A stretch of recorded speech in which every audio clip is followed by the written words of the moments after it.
Hello दोस्तों, नमस्कार सभी लोगों को। दोस्तों, हम अपने जीवन में जितना ज़्यादा शांत रहेंगे उतना ही आनंद भरा जीवन रहेगा हमारा।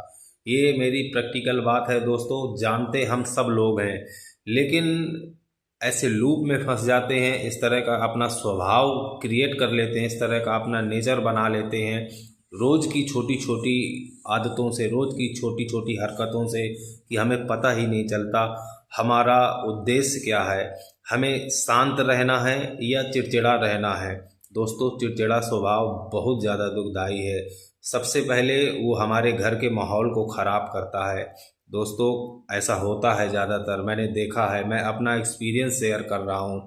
कभी मान लीजिए किसी से, घर के सदस्य से नुकसान हो गया।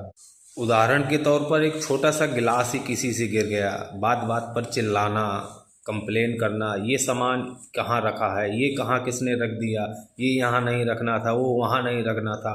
उसके कहने के तरीके अलग हैं दोस्तों। क्या चीज़ कहाँ रखनी थी, क्या चीज़ कहाँ नहीं रखनी थी, अगर हमारी नज़र पे आ रहा है तो हमें स्वयं उठा के रख देना चाहिए। चिल्लाने से दोस्तों घर का वातावरण दूषित होता है।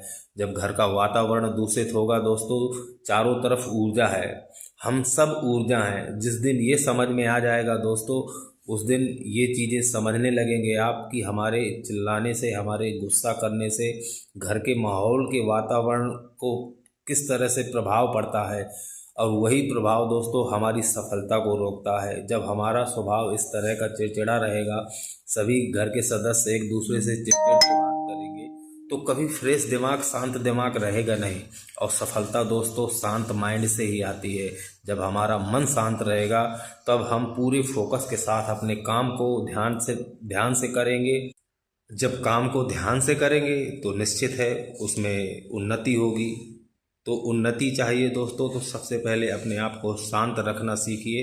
किसी भी तरह से ये देखना है, हमें घर के माहौल को बिल्कुल शांत रखना है, आनंद भरा रखना है। सबसे हंस के बात करनी है। घर में कोई भी सदस्य है, उससे हंस के बात करिए, प्रेम से बात करिए दोस्तों। जब घर का वातावरण शुद्ध होगा, होता क्या है दोस्तों, हम सबसे ज़्यादा रहते हैं अपने घर में या तो अपने ऑफिस में। जब वहाँ इस तरह का माहौल रहेगा, तो उसी तरह की ऊर्जा हमारे इर्द गिर्द रहेगी। आप गौर करिएगा दोस्तों, मंदिर की ऊर्जा किस तरह की होती है, कितना शांति आती है वहाँ पर। चाहे जितना भी डिमोटिवेट हो आदमी, वहाँ जाकर शांत हो जाता है। और अस्पताल में किस तरह की ऊर्जा होती है, चाहे जितना बड़ा अस्पताल हो, वहाँ पर आपको कुछ घुटन जैसी महसूस ही होगी। ये केवल हमारे हमारे विचारों की और हमारी